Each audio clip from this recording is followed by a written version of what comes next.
ఎక్కడ నీకు మార్గము లేదో అక్కడే నీ దేవుడు నీకు మార్గాలు తెరుస్తాడు.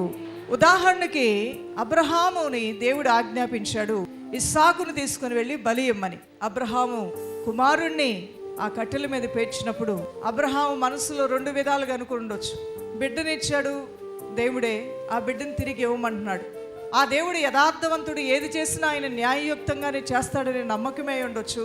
తన మనసుకు అది బాధ కలిగించేదైనా తన స్వహస్తాలతో తన కుమారుణ్ణి కత్తితో ఒక గొర్రెనో ఒక జంతువునో తల నరికినట్లుగా తన సొంత కుమారుని బలర్పించడం అనేది ఏ తండ్రికి అది సాధ్యమయ్యే పని కాదు. అయినప్పటికీ కూడా కత్తి ఎత్తాడు అంటే అతనిలో దేవుని పట్ల ఉన్నటువంటి అపారమైనటువంటి నమ్మకం. అప్పుడు దేవుడు అన్నాడు, అబ్రహామా కత్తి కిందకి దించు, నాకన్నా ఎక్కువగా నీ బిడ్డను ప్రేమిస్తున్నావేమో అనుకున్నాను, కానీ నీకు పెట్టిన కఠినమైన పరీక్షలో నువ్వు అందరికన్నా ఎక్కువగా నన్నే ప్రేమిస్తున్నావని అర్థమైంది.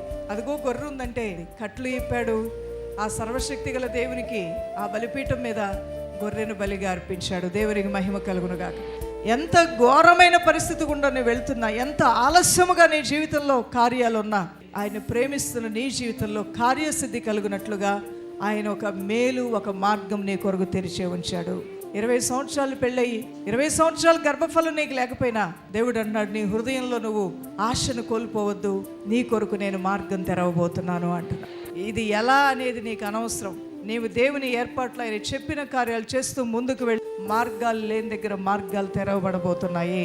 సమస్యలు పోని దగ్గర సమస్యలు పూర్తిగా నిన్ను వదిలి పారిపోబోతున్నాయి. యేసునామములో శుభకార్యాలు జరిగిపోతాయి. కట్టలేని గృహాలు కట్టుకోగలుగుతారు.